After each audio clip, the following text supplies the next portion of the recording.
satu di sini, cuman saya tidak usah jaga di sini kan. Posmo, ada sebenarnya yang mengiris kedua ruang ini.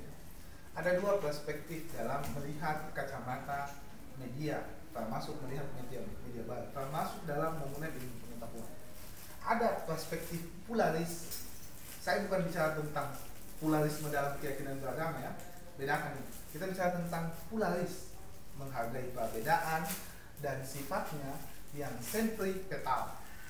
Media itu adalah bangunan dari struktur industri, di mana ciri-ciri pluralis itu dalam media, misalnya kita mengamini ada yang disebut sebagai cover side, keberimbangan dalam media, ya, perilaku mencari sumber secara equality dan sebagainya.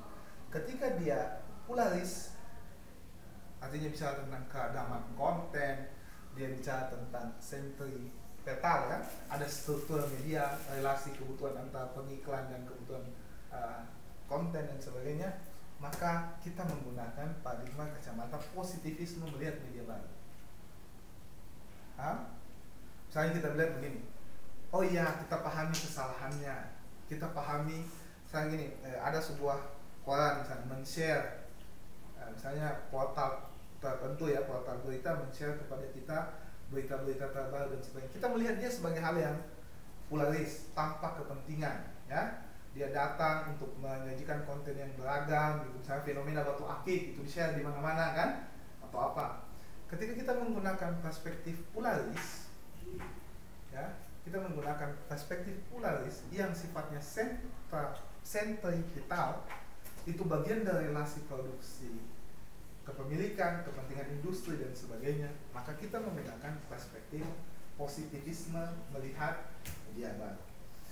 Tapi ketika kita melihat pada relasional, ada relasi yang terbangun dari kepentingan media, baik itu sektor produksi, ekonomi dan sebagainya, dan kita melihat sesuatu itu sentrifugal untuk menuju kesetaraan, maka kita berpikir kritis. Paham ya? Ketika kita melihat dia seperti ini, lurus ke atas, ada kepentingan media, misalnya Kaboim punya karyawan dan sebagainya kan, ada model seleksi. Misalnya di komunikasi masih dikenal ada yang disebut sebagai